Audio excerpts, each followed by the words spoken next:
Naging laman ng balita nitong mga nakaraang araw ang pasabog ng Queen of All Media na si Kris Aquino, bukod sa kanyang health updates na patuloy ang pagbaba ng kanyang timbang ay tinuldukan na rin niya ang issue sa hiwalayan nila ng last boyfriend na si Dr. Michael Padlan. Malungkot man, pero inamin ni Kris na hindi siya totoong minahal ng doktor.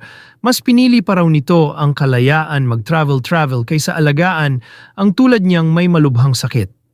Nauna nang pinabulaanan ng anak ng doktor ang mga naging pahayag ni Kris, aniya hindi totoong hindi minahal ng kanilang ama si Kris, sadyang naglaho na lang di umano ang pag-iibigan ng dalawa na nauwi nga sa hiwalayan.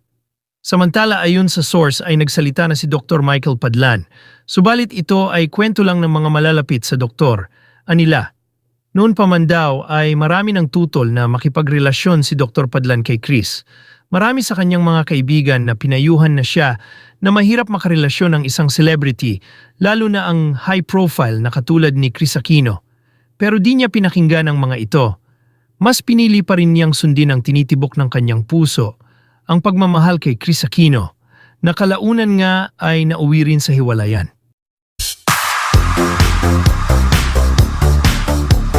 Dito na tayo kay Dr. Michael Padlan.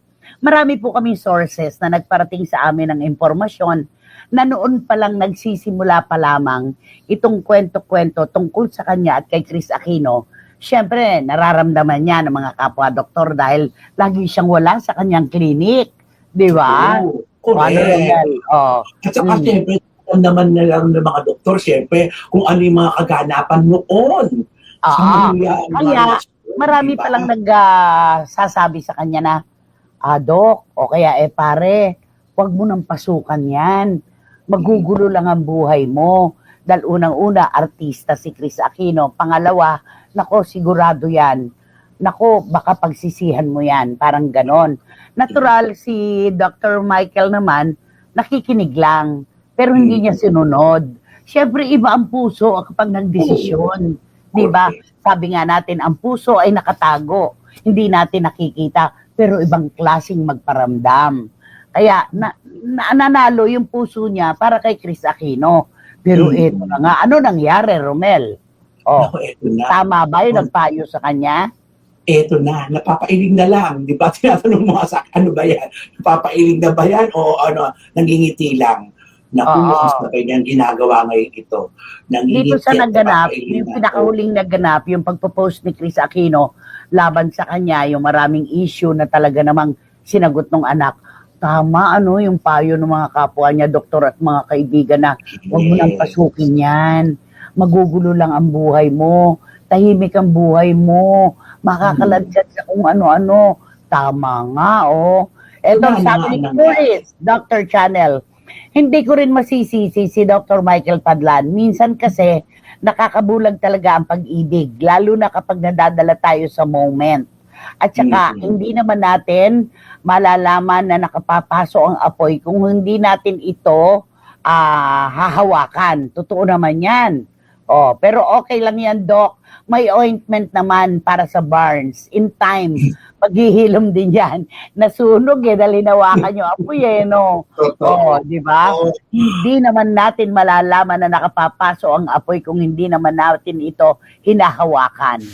May ointment naman daw, Doc. Sabi ni Juris Dr. Channel, gagaling din daw yan, yung mga sunog sa iyong katawan. Di ba?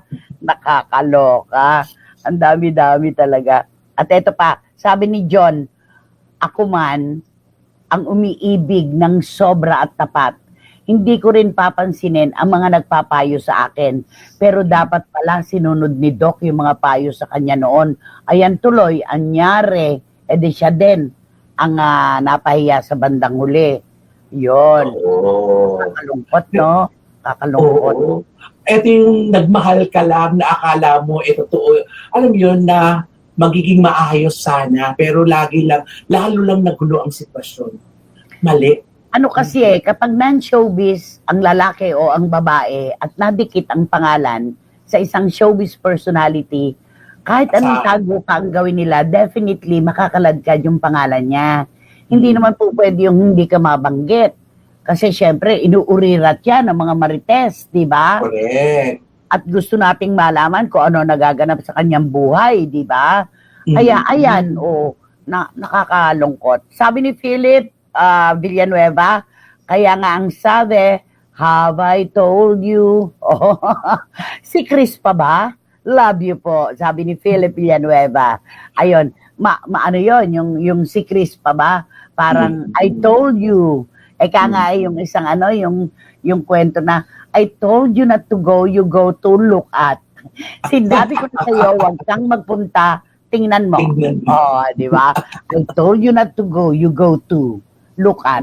Nakakatawa yun di ba? Ayan, at sabi ni Eddie Litada, may kasabihan nga po na kung ayaw mong maging impyerno ang buhay mo, lumayo ka kay Eddie Litada. Ganon. Hindi ba pwedeng langit-langitan ng pag-ibig lang? Okay. Ayan. Chris is Chris. Na-curious din po siguro si Doc Michael, kaya sinubukan niyang mahalin. Ayun nga lang po, failed relationship. Magsisi man siya ay huli na. Sabi naman ni Dan Clavesillas. At eto ang sabi ni Tita Nene Olanday. Sana sinunod ni Doc Padlan ang mga payo sa kanya. Alam mo naman si Chris, walang nagtatagal na relasyon.